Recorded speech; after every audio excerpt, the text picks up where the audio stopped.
For me, inspiration is life. Yeah. It's about living. It's about talking to somebody. It's about trying to put into words what you go through in your everyday life. Inspiration is out here. If you sit down and you connect to it, you will gravitate to a beautiful piece, more than likely.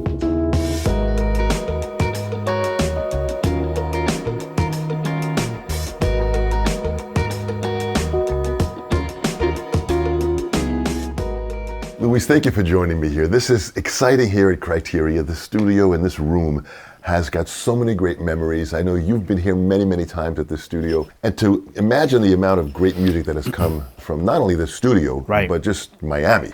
Yeah. There's so much great quality of music. I was able to hear you sing at the Latin Songwriters Hall of Fame. Right. It was great. You did fantastic. Thank it was you so exciting. much. Thank you for joining us here. My pleasure. I've seen your interviews, and I think this is the best heritage that you can leave for a lot of young kids that will never get their hands on such an information as to what you do, interviewing all of these great artists and musicians. So thank you for having me. Thank you My so pleasure. much. Tell me, Luis, the beginning stage of music in your family and your household, Nicaragua, I believe, is where you came from. Right. What was the music like and the style of sounds that was coming out of Nicaragua at that time? Our music, culturally speaking, is not so much as to what I do. It's not salsa music. It can be tropical, but not strictly salsa, which is more Puerto Rican, New York salsa style. Colombian has a lot of salsa. But Nicaragua, the influence that we have, I would say more into the Mexican culture. Interesting. More guitar-oriented, marimba-oriented. Yeah. And it's very simple music. My family, being that I come from a family of musicians, singer-songwriters, poets, painters, I come from this whole, this Nice. is crazy. I was born into it. I often say that if somebody is born in my family and they are not into the arts somehow, we need to question whose sons that is. Because most of everybody has something to do with the arts. Either play an instrument or write songs or write poetry. So I was born into it, and from the get-go, I was very much interested on playing not only guitar, but percussion. That was like my drive. And if you remember well, in the 70s, the salsa movement from New York, Fania All Stars, was created in New York. Absolutely. That whole sound invaded the world, even though we didn't have internet. That got to my country also. And when I heard that, I said, I want to learn how to do this. I need to learn how to play congas. I need to learn how to play timbal, bongo. I need to know where this comes from. I need to know the story. I need to know the technique. It just went on and on and on and on forever and ever until I finally started to, on my own, basically, in Nicaragua. I was 15 years old maybe, but before then I was playing already guitar and organ and piano by ear. That's basically how I did it. So a part of your family playing music, you understood those instruments. Yeah. And so how did you do the research for percussion? I mean, again, this is before the internet. This was very difficult to get information at that time. It's much easier now. Right. How did you do the research? What I started to do, listen to a lot of the drummers. For example, in Nicaragua had a bunch of good drummers. Even though that was not going to be my instrument, I needed to understand how rhythm played a huge part within the group, within a band. Needed to understand the time signatures. I needed to understand how to manage all that. So I started paying attention, listening, asking a lot of questions, and trial and error. My homework was for me, especially once I got to the States, was for me to go into my room at least 8 hours a day, listening to music from all over the world. Beautiful. Anything that I could get my hands and ears onto. Music from Brazil, music from Cuba, jazz, a lot of rhythm and blues, just researching all over the place. I was just interested on learning about rhythm and how that was applied to all of these different type of genres of music. That was my homework. I had no teachers in the very, very beginning. So it was just by seeing, listening, asking questions. So the research really kind of came from your driven passion to want to learn. This is a very important quality that you have, Luis, that it's this desire that it's burning so much you're going to find this information no matter how difficult it is. Right. You're going to find out what you need. Yeah, and you're gonna put it to work for you. Again, since I was not born in a country that supposedly had anything to do with percussion. Anytime that I approached somebody to teach me, and they would ask me where I was from, I would say I'm from Nicaragua, and they would say, "Wait, but you don't have black in your country. You don't have that in your blood. You can't play that. You don't even bother with that." And that just pushed me more. That just made me go all over and try to do it again and try to do it again.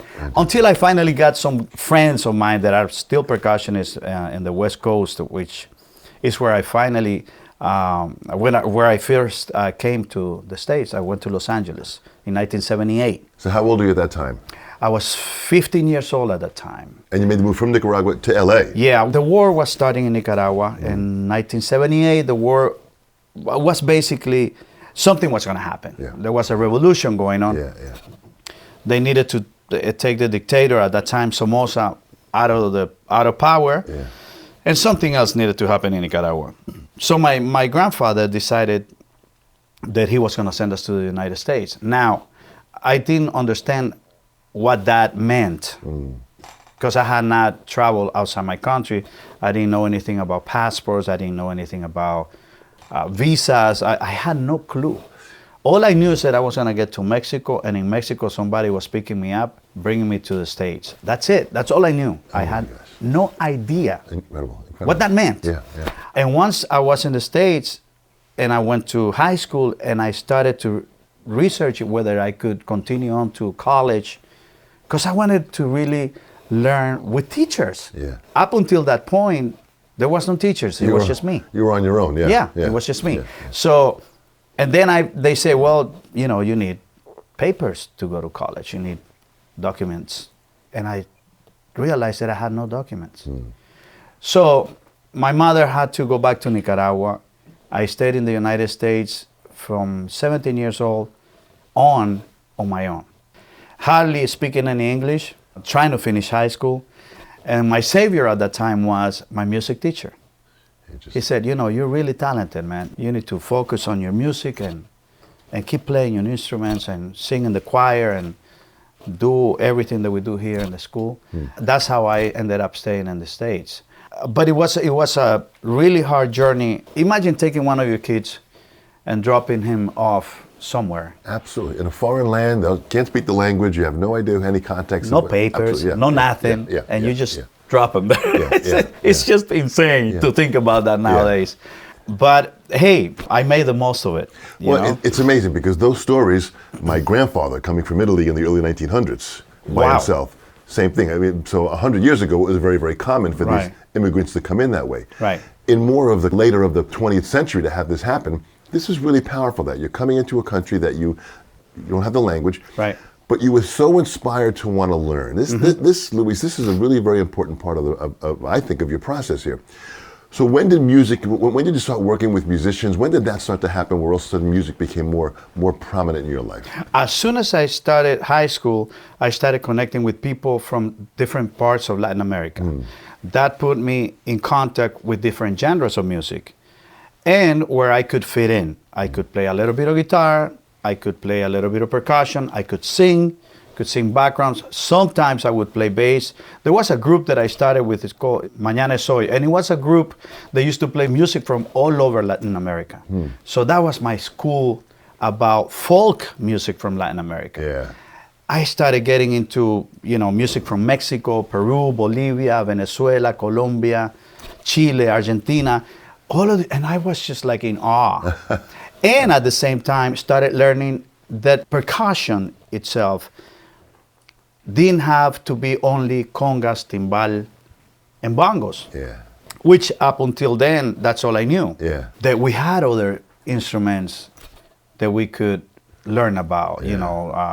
The percussion from Brazil is amazing. Percussion from Colombia, Venezuela, etc. Very different. Very so that was different. my schooling. And that's how I started connecting. Then I went on to play percussion with different salsa groups in Los Angeles area. went through a bunch of different bands, played with a lot of great musicians. At that time, I met Alex Acuña, Luis Conte, Michito Sanchez, Kevin Ricard, all of my buddies, you know. Great people. Great. And I learned from all of them because they're the masters on this thing.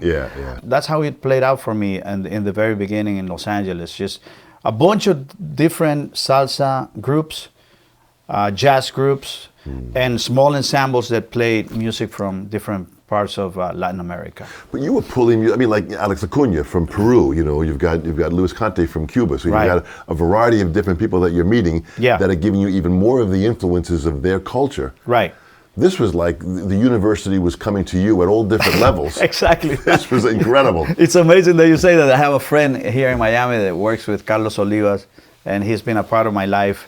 They said to me a long time ago, you know, you didn't go to the university, but the university came to you. Absolutely. Because you went into your room and studied all day long different types of music and different techniques of how to play the instruments. And also met a bunch of different people along the way. And you're right. What's music about? Music is about listening. More than doing and playing and going all over.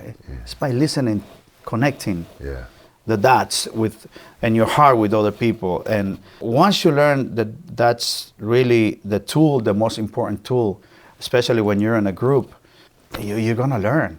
You have to learn. Absolutely. That's the way it is. You know, the power of intent. It seems like you really had this strong intent.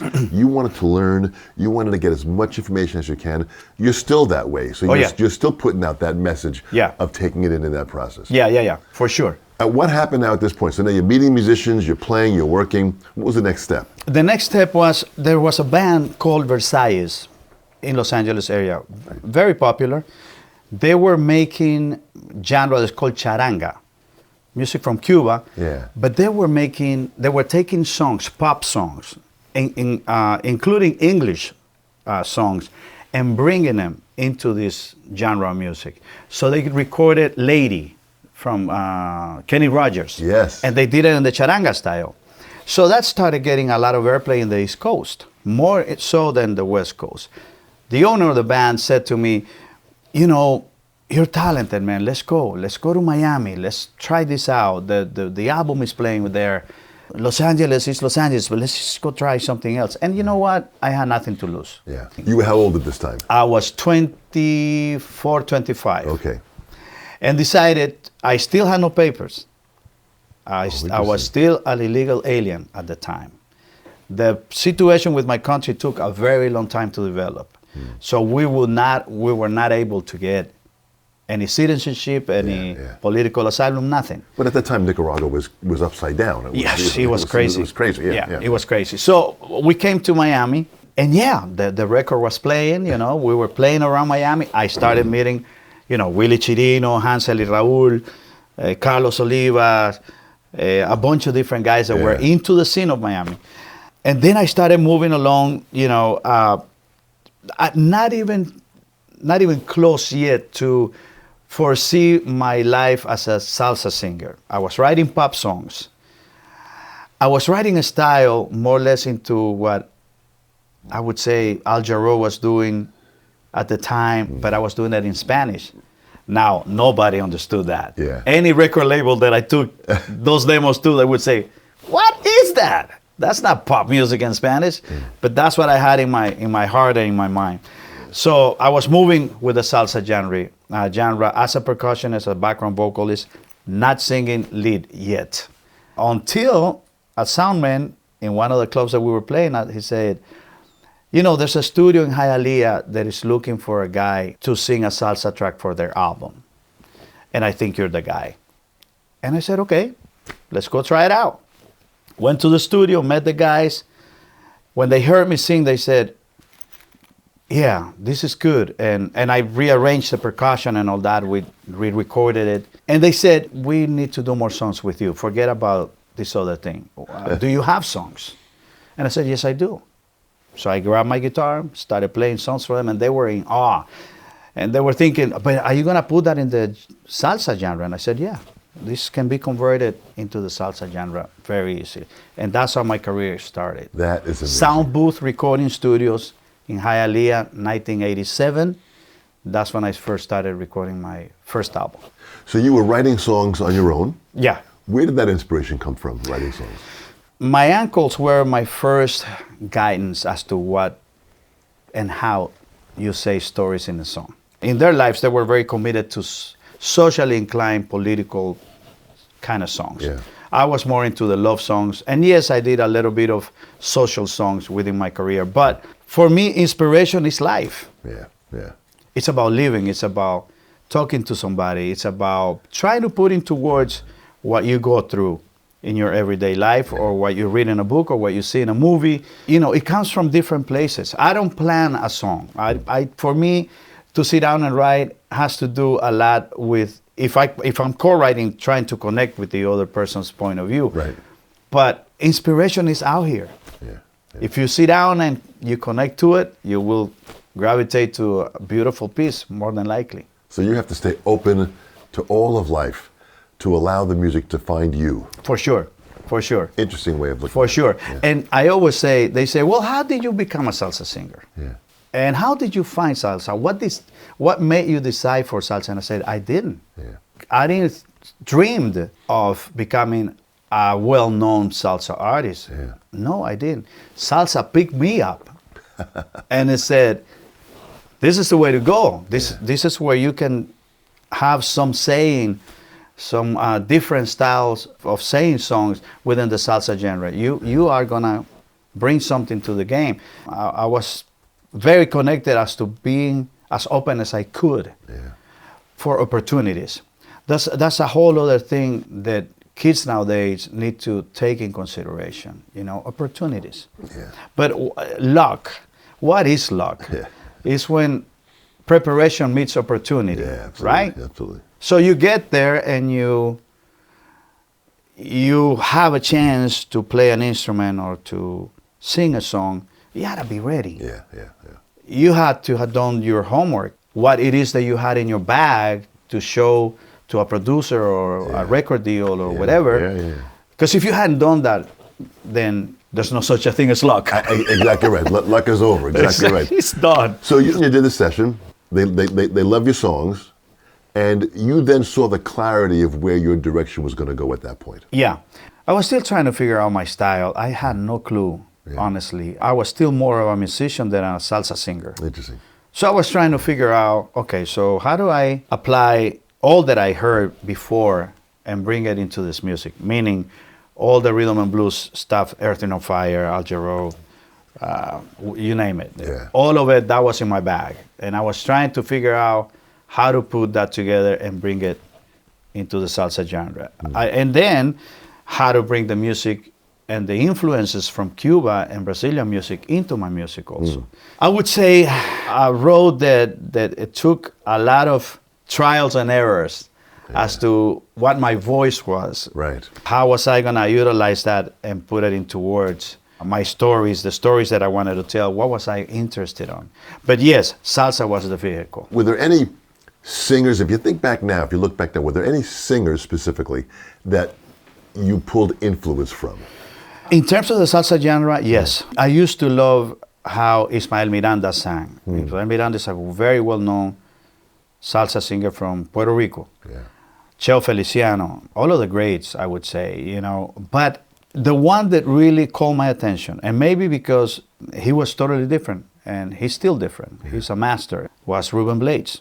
For me, Ruben, I said, this is what I want to do. I don't want to be like him, but this is, if I want to travel a road, this is it. Interesting. You're going to write songs that are interesting. Even if there are love songs, the stories needs to be interesting. And if you're going to write social inclined songs, the stories need to be portray the truth about how you feel about certain things that happen, especially in Latin America. Beautiful, beautiful. So Ruben for me was someone important as to what I was going to do with my salsa music. Does percussion still play a certain, way when you're singing? Do you allow that percussion influence to be involved when you're singing? Yeah, for sure. I mean, that's probably the best tool in my arsenal. If anything, that was like, have rhythm. Rhythm is everything. It's everything, yeah, absolutely. Rhythm is everything. A lot of times you find great singers but the rhythm, it's something that you need to feel. It needs to be with you.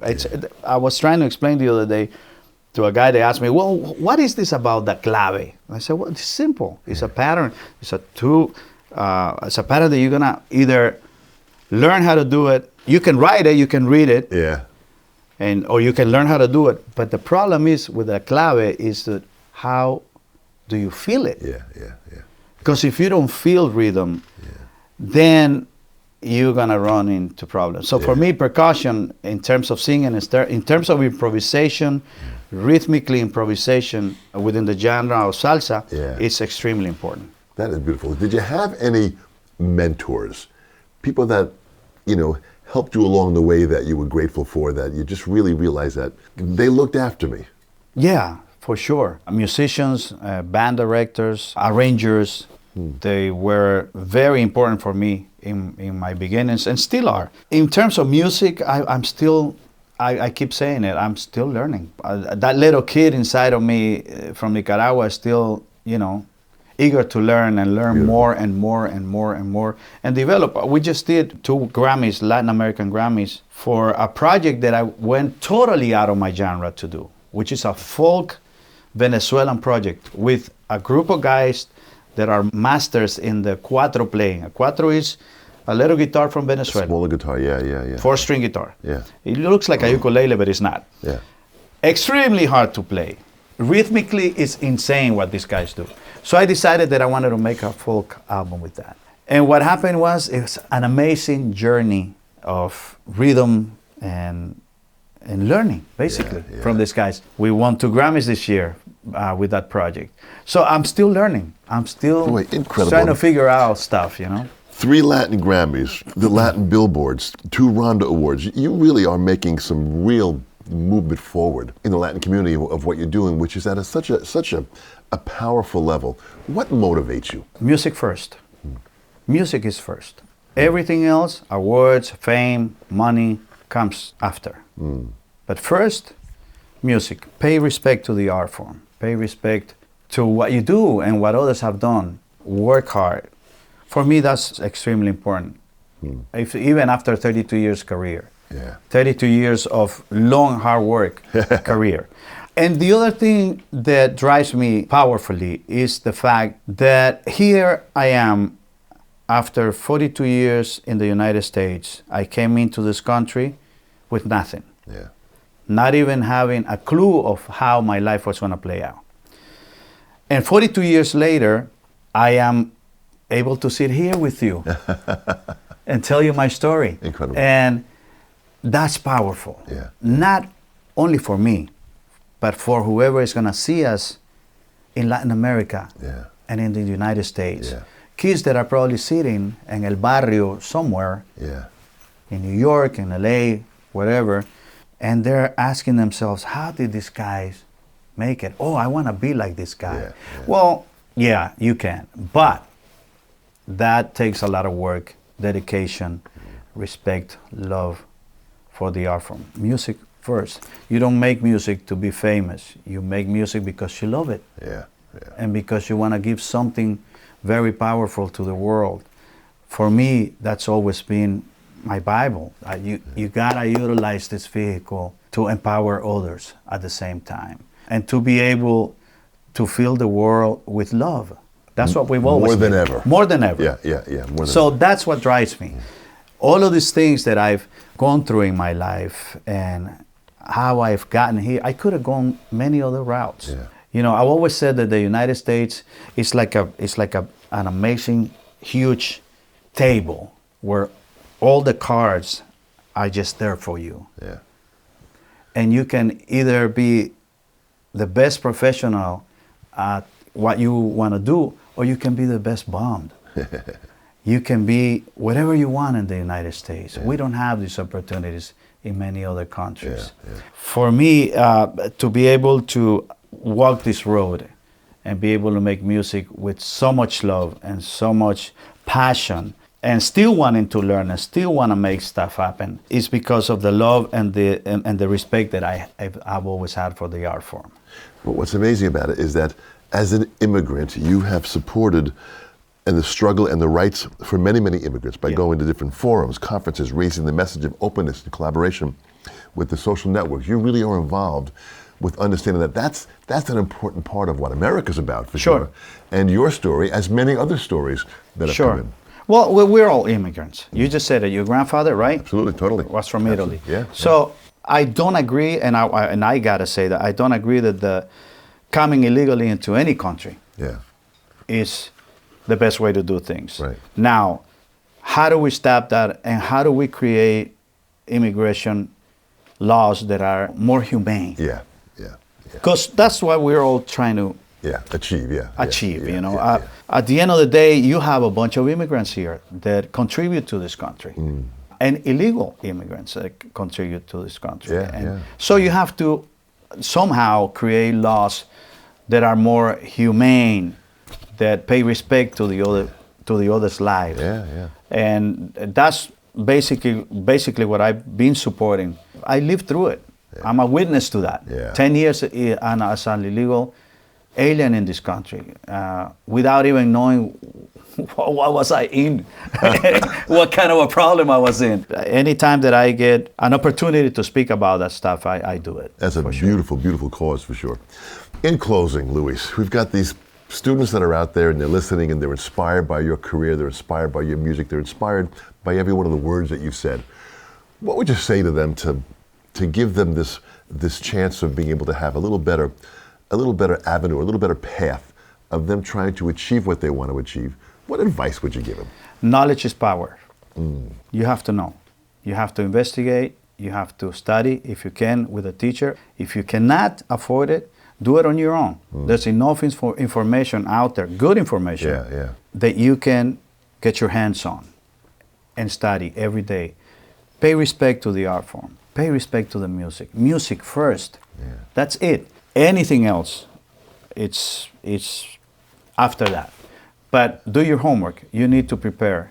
You need to be able to do it with respect and knowledge.